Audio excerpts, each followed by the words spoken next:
आज के एपिसोड की शुरुआत होती है वीरानी इंडस्ट्रीज से। वल्लभ काका बोलते हैं, यह कागजात हैं और इन पर दस्तखत कर दीजिए। आपका कारोबार अलग अलग हो जाएगा और जितने भी हिस्से हैं वह भी बंट जाएंगे और जिन कंपनियों में आपकी साझेदारी है वह भी अलग हो जाएगी। आप कागज देख लीजिए। विराट कागज देखने से मना कर देता है। नोएना बोलती है, इन कागजात में कुछ भी सही नहीं है। वल्लभ काका बोलते हैं, क्या हुआ, क्या सही नहीं है? नोएना कहती है, ना मुझे कोई हिस्सा चाहिए ना ही मुझे कोई पैसा चाहिए। बस आप मुझे ये बता दीजिए कहाँ दस्तखत करने हैं, मैं वहाँ कर दूंगी। विराट बोलता है, मुझे 1 मिनट इनसे बात करने दीजिए। सभी लोग बाहर चले जाते हैं। विराट एकदम नोएना से बोलता है, क्या नाटक लगा रखा है? क्या करना चाहती हो? मुझे प्रभावित करना चाहती हो? मेरी नजरों में ऊंचा उठना चाहती हो? तुम मेरी जिंदगी में कहीं भी हो ही नहीं। नहीं हो तुम, चाहे कुछ भी कर लो। विराट नोएना को सुनाता रहता है। एकदम नोएना उठकर पानी पीती है और बोलती है, मुझे कुछ भी नहीं चाहिए। विराट बोलता है, दान कर दो, भीख में दे दो, फेंक दो, जला दो, पर मुझे तुम्हारा एक धेला भी नहीं चाहिए, ना इस जन्म में ना अगले जन्म में। नोएना सिर्फ रोती रहती है। विराट वहां से जाने लगता है। नोएना बोलती है, तुम दान कर दो पर मैं कुछ भी नहीं लूंगी। विराट वल्लभ काका को बुलाता है और बोलता है, इनके दस्तखत लो और यहाँ से भेजो।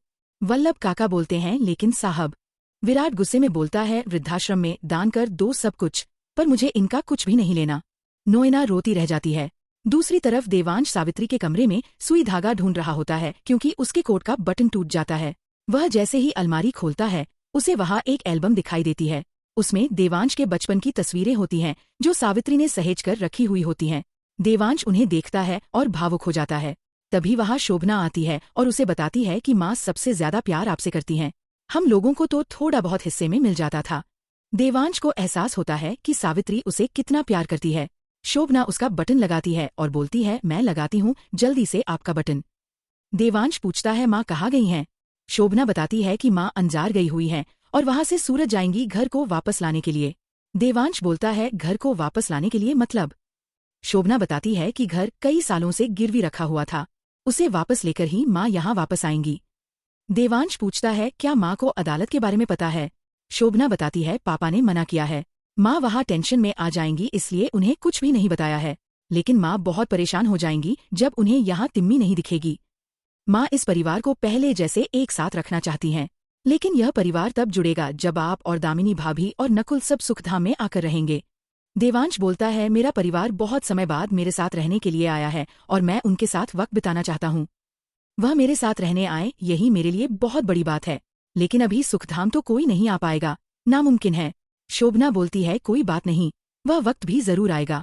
दूसरी तरफ विराट गायत्री को बताता है कि नोएना ने कुछ भी नहीं लिया है, सब कुछ दान कर दिया है। गायत्री ये सुनकर हैरान हो जाती है और बोलती है, इसकी कोई चाल हो सकती है क्योंकि नोएना ऐसा नहीं कर सकती। विराट बोलता है, अब तुम इसकी एक भी चाल में मत फंसना। विराट बोलता है, अगर मैं इस बार इसकी चाल में फंसूंगा तो गलती मेरी होगी, उसकी नहीं। दूसरी तरफ नोएना जब सुलोचना को बताती है कि उसने सब कुछ दान कर दिया है, सुलोचना एकदम हैरान हो जाती है और बोलती है, दी तू सब कुछ अपना दान करके आ गई है, तू इतनी महान कब से बनने लगी और क्यों इतना महान बनना है तुझे? इससे अच्छा तो मैं ही तेरे साथ चली जाती। तभी नोएना बोलती है, तू टेंशन मत ले, मुझे कोई महान नहीं बनना है, मेरे पास बहुत कुछ है तेरे और मिताक्षी के लिए, मैंने बहुत कुछ छोड़ दिया है। सुलोचना बोलती है, तुझे क्या लग रहा है कि मैं अपने लिए ये सब बोल रही हूँ? मैं तेरे लिए बोल रही हूँ। तूने उस कारोबार को खड़ा करने में इतने साल लगा दिए, तूने इतनी मेहनत की थी, वह तेरी मेहनत का पैसा था जो तूने दान में कर दिया। दूसरी तरफ विराट बोलता है, वह दान करें या कुछ भी करें, मुझे उससे कोई फर्क नहीं पड़ता, मुझे सिर्फ एक ही इंसान से फर्क पड़ता है, वह है सावित्री। गायत्री बोलती है, पता नहीं अदालत में क्या होगा। विराट बोलता है, चिंता मत करो, हमारे ही पक्ष में फैसला आएगा, तिम्मी हमारे साथ ही रहेगी। मैं सावित्री को क्या जवाब दूंगा उसके बाद? मैंने अपने परिवार को बिखरने दिया, मैं ऐसा नहीं होने दूंगा। दूसरी तरफ नोएना सुलोचना से बोलती है कि मिताक्षी ने तिम्मी के लिए दावा कर दिया है और तूने मुझे ये बात नहीं बताई। सुलोचना बोलती है, कब बताती, तेरी हालत देखकर मुझे लगा तुझे बताना जरूरी नहीं है। नोएना बोलती है, मिताक्षी ये सब गलत कर रही है, वो खुद को संभाल नहीं पाती, उस बच्ची को क्या ही संभालेगी। सुलोचना भी बोलती है, कभी कभी तो मुझे ऐसा लगता है जैसे मैंने उसकी परवरिश ही गलत की थी।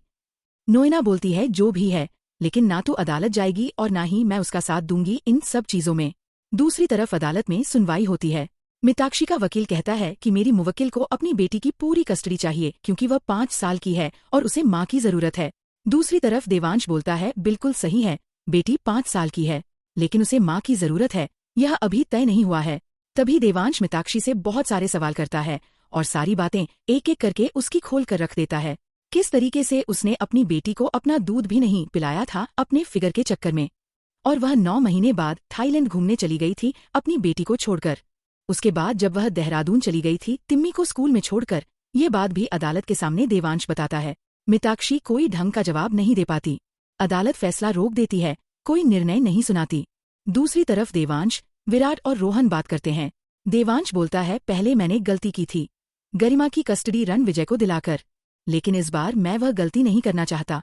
मेरा परिवार ही मेरा सब कुछ है और मैं इस बार तिम्मी की कस्टडी रोहन को दिलाकर रहूंगा। मैं अपने परिवार के साथ ही, परिवार के लिए ही लड़ना चाहता हूँ। दूसरी तरफ भावना समर्थ के कमरे में जबरदस्ती घुस जाती है। समर्थ बोलता है, यह क्या तरीका है किसी के कमरे में आने का। भावना बोलती है, तुमने राम बनने से मना क्यों नहीं किया। समर्थ कहता है, ये तो परंपरा चली आई है ना, जो पर्ची में नाम होगा उसी के साथ राम सीता का किरदार निभाना होगा। तभी भावना समर्थ को बताती है कि तुम्हारा और मेरा नाम आना चाहिए था।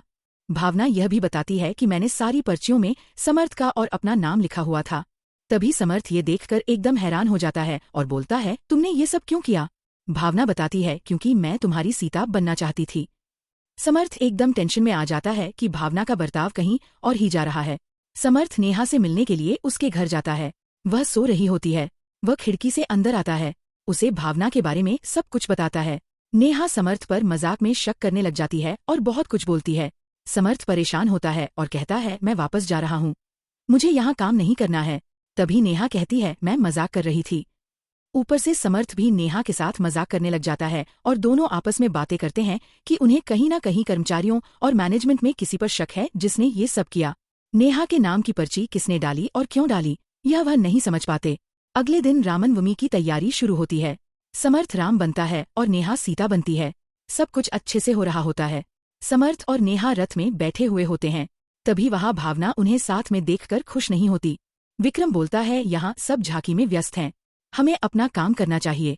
तभी एक लड़की बोलती है, अगर किसी ने हमें देख लिया तो।